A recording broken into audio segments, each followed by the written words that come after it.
Hello दोस्तों। तो स्वागत है आपका आपके अपने चैनल बैंकर्स विजन पर। जैसा कि आप देख पा रहे हैं, आज हम बात करने वाले हैं कि जो हम अपना जीए का सेक्शन है उसको इम्प्रूव कैसे कर सकते हैं, उसमें अच्छे नंबर कैसे लेके आ सकते हैं। क्योंकि देखिए, ये चीज़ आपको भी पता है कि और जो सब्जेक्ट रहते हैं उसमें सभी लोग लगभग एक जगह पर खड़े रहते हैं, लेकिन जो जीए का सेक्शन रहता है उसमें जितना अच्छा आप स्कोर करते हैं उतना ही आप लोगों से आगे जाते हैं। और जीए के सेक्शन में आप जितना वीक रहते हैं उतना ही आपके सिलेक्शन के चांसेस कम हो जाते हैं। ये आपने देखा भी होगा कभी, जैसे आपने कोई और बैंकिंग के आप इसका एग्ज़ाम दे रहे हैं तो आपने ऑब्वियसली बात है कि और भी बैंकिंग के एग्ज़ाम दिए होंगे, मेंस भी दिए होंगे। तो जीए का सेक्शन बहुत इंपॉर्टेंट रहता है, क्योंकि और सब सब्जेक्ट एक जैसे रहते हैं लगभग लोगों के, लेकिन जीए जिसका ज़्यादा अच्छा रहता है वो सिलेक्शन ले जाता है, जिसका जीए वीक रहता है वो सिलेक्शन नहीं ले पाता है। तो जीए का सेक्शन हम किस तरीके से इम्प्रूव कर सकते हैं, लास्ट टाइम किस तरीके का पेपर आया था जीए का, और लास्ट टाइम किस टॉपिक से ज़्यादा क्वेश्चन आए थे, आज हम उस पर बात करेंगे। और किस से इस बार आ सकते हैं उस पर भी आज हम बात करेंगे। तो जीएस में जो भी हमारे डाउट्स हैं आज हम सबको क्लियर करेंगे। तो देखिए, इसमें देखो, सबसे पहले तो हमें 30+ का टारगेट लेके चलना है, क्योंकि जब आप 30+ का टारगेट लेके चलोगे तभी आप 30 के आसपास पहुंच पाओगे, है ना। ऐसा नहीं है कि आप 40 में से 40 तो बहुत ज़्यादा मुश्किल होता है। मतलब आपको बहुत अच्छे से नॉलेज होना चाहिए, क्योंकि हम ये चाहते हैं कि हम 2 महीने का जीए पढ़ें, करंट अफेयर्स पढ़ें और हमारे सारे क्वेश्चन सॉल्व हो जाएं। तो ऐसा नहीं होता। यदि आपको 40 नंबर लेके आने हैं तो आपको लगभग 6 महीने का बहुत अच्छे से करना पड़ता है। स्टैटिक भी करना पड़ता है, बैंकिंग भी करना पड़ता है।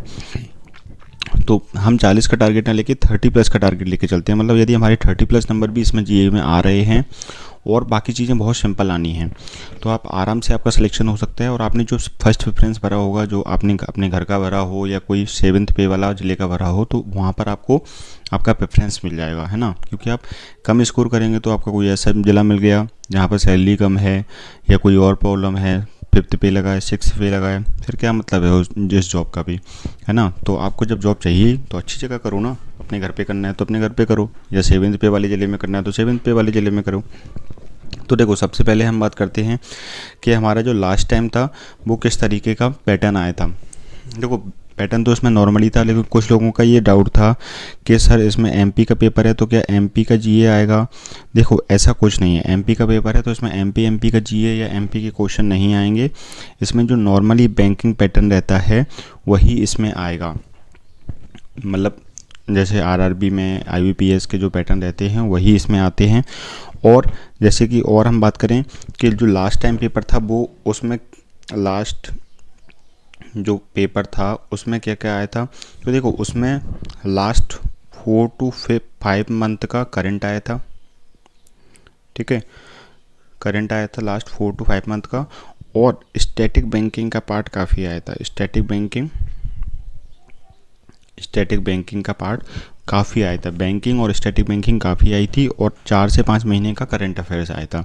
ये तो हम लास्ट टाइम की बात कर रहे हैं।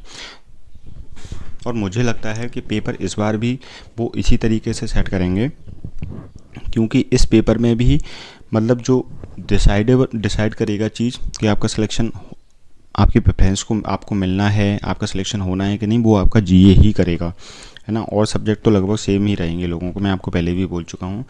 तो देखिए, मेरे हिसाब से आपको लास्ट जब भी आपका पेपर हो, जैसे वैसे तो 25 मार्च को आपका पेपर हो सकता है, पूरी पॉसिबिलिटी है, क्योंकि अभी ऐसा कुछ कैंसिल वगैरह का कोई अपडेट नहीं है कि कैंसिल हो सकता है। तो 25 मार्च को आप अपना पेपर मान के चलिए। उस हिसाब से आप लास्ट 4 मंथ का करंट अफेयर्स करके चलिए, है ना। लास्ट 4-5 महीने का ज़्यादा कर सकते हैं, 5 महीने का कर सकते हैं तो और अच्छी बात है, वरना आप 4 महीने का तो करके कर चलिए।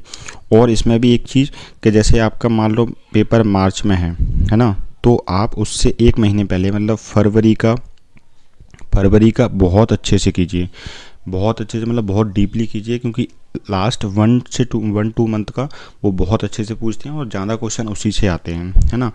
अब इसके अलावा हम बात करते हैं, जैसे लास्ट टाइम मैंने बताया कि बैंकिंग का काफ़ी पार्ट आया था। तो बैंकिंग आपको करनी पड़ेगी अच्छे से, यदि आपको नंबर अच्छे लेके आने हैं। क्योंकि देखो, करंट अफेयर्स के 15 क्वेश्चन आ जाएंगे, 20 क्वेश्चन आ जाएंगे, लेकिन उसमें भी आपको पूरे क्वेश्चन, तो ज़रूरी नहीं है कि पूरे क्वेश्चन आपसे बने। कुछ क्वेश्चन ऐसे होंगे जो आपने नहीं पढ़े होंगे, वो आ गए। तो आपको बैंकिंग बैंकिंग में दोनों चीज़ें मैं आपको बता रहा हूँ, स्टैटिक और करंट। स्टैटिक और करंट, ये दोनों बैंकिंग आपको बहुत अच्छे से करनी है बैंकिंग, क्योंकि इससे पहले भी काफ़ी क्वेश्चन आए थे और इस बार भी पूरी संभावना है कि इस पैटर्न पहले जैसा ही रहेगा, तो काफ़ी क्वेश्चन इससे इस बार भी आएंगे। तो आपको बैंकिंग वाला पार्ट अच्छे से करना है। जब आप इन दोनों पार्ट को कर लें, जैसे आपने करंट भी कर लिया है ना, और बैंकिंग भी कर ली, तब आप स्टैटिक पर जा सकते हैं। स्टैटिक भी अपना थोड़ा बहुत कर सकते हैं, जैसे कि अबेरेंट वगैरह हुए, कहाँ पर कौन सी सेंचुरी है, ये सब चीज़ें फिर आप कर सकते हैं। हेडक्वार्टर कर सकते हैं, क्योंकि ये एक दो क्वेश्चन तो इसमें से आते ही आते हैं। तो जब आप इन दोनों को कर लें, उसके बाद आप स्टैटिक पर जाएँ। और एक विशेष चीज़, जैसे जब आप ये कर लें तो इसका आप रिवीजन करते रहें, इस पे जंप कर जाएं। जब आपकी ये चीज़ भी अच्छी हो जाए, तब आप तीनों का रिवीजन करते रहें साथ साथ में, है ना, तभी आपकी चीज़ें अच्छी हो पाएंगी। ऐसा नहीं है कि आपने ये कर लिया, अब इसको बंद कर दिया, अब इन दोनों में ही लगे हुए हैं, तो ऐसा नहीं। तीनों चीज़ों को साथ में लेके चलना है, लेकिन पहले इन दोनों को प्रेफरेंस में रखना है। इस करंट अफेयर्स और बैंकिंग आपको काफ़ी अच्छे से करनी है, और जब ये दोनों चीज़ें आपकी हो जाएं, जब ये दोनों चीज़ें आपकी रिवीजन के लिए रह जाएं, तब आप स्टैटिक वाले पार्ट पर जा सकते हैं। स्टैटिक को भी अपना थोड़ा स्ट्रॉन्ग कर सकते हैं, जिससे आपके और अच्छे नंबर आ जाए। अब देखो, सोर्स की बात करें तो आप करंट अफेयर्स कोई भी पीडीएफ उठा सकते हैं, जैसे अफेयर्स क्लाउड से कर सकते हैं, बैंकर्स अड्डा से कर सकते हैं, ओलिव बोर्ड से कर सकते हैं, किसी की भी मंथली पीडीएफ हो, वीकली पीडीएफ हो, है ना, उससे कर सकते हैं। क्योंकि कैप्सूल तो इसका मुश्किल ही है कि कोऑपरेटिव बैंक का वो कैप्सूल दें।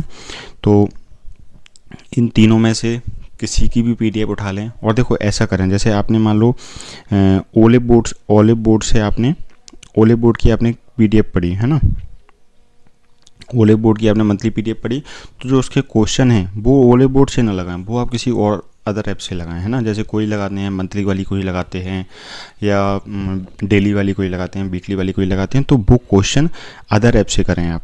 क्योंकि आप उसी का करेंगे तो आपको वही क्वेश्चन मिलेंगे, आपको बढ़िया खुशी मिलेगी, चलो मेरा सब कुछ इम्प्रूव हो रहा है। लेकिन अब जैसे आपने जनवरी मंथ का करंट किया, क्वेश्चन आपने कोई दूसरे ऐप से लगाया, तो वहाँ पर आपको जो आपने जनवरी मंथ में किया है बॉलीवुड से, वो तो आपको मिलेंगे ही मिलेंगे।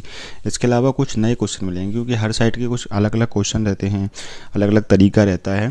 तो आप इस तरीके से अपने जीए को इम्प्रूव कर सकते हैं। जो पार्ट आपका अच्छा होता जाए उसको समय कम दीजिए, उसको रिवीजन पर थोड़ा ध्यान दीजिए, और बाकी चीज़ों को थोड़ा अच्छे से ध्यान दीजिए, है ना। इस तरीके से आप अपने जीए को इम्प्रूव कर सकते हैं। और जीए में आपको पहले से ही बोल रहा हूँ, जीए काफ़ी इम्पोर्टेंट है इस पेपर में सिलेक्शन लेने के लिए। आपको अपना प्रेफरेंस चाहिए तो आपको जीए में स्कोर करना ही पड़ेगा। यदि आप जीए में स्कोर नहीं करेंगे तो आपको अपना प्रेफरेंस नहीं मिल पाएगा, सिलेक्शन आपका हो भी जाएगा, फिर भी आप लाइफ टाइम पछताते रहेंगे, जैसे मैं पछता रहा हूँ, है ना। तो मेरी अच्छी के भी मैं पछता रहा हूँ कि मतलब अच्छा के बावजूद भी मेरे को मैंने गलत प्रेफरेंस भरा, तो इसलिए मैं गलत जगह पर आ गया। लेकिन आपको अपना प्रेफरेंस चाहिए तो आपको जीए अच्छा करना पड़ेगा। आप अपनी तैयारी पे ध्यान दीजिए। बाकी पेपर आप 25 मार्च को ही मान के चलिए अपना, और उसी हिसाब से अपनी तैयारी कीजिए। बिल्कुल भी रेस्ट नहीं करना है कि आप चलो अभी कोई अपडेट नहीं आया है तो आप रहने देते हैं इसका पेपर, इसकी तैयारी नहीं करते हैं, अभी छोड़ देते हैं। तो ये चीज़ें नहीं करनी है, अपनी तैयारी पे ध्यान दीजिए, बराबर तैयारी करते रहिए, ठीक है। सभी को best of luck, thank you. और आपको चीज़ें अच्छी लग रही हों तो प्लीज़ चैनल को सब्सक्राइब कर लीजिएगा, लाइक कर दीजिएगा, शेयर कर दीजिएगा अपने दोस्तों के साथ, जिससे थोड़ा मेरा चैनल भी ग्रो कर पाए और आप लोग भी ग्रो कर पाएँ। Thank you.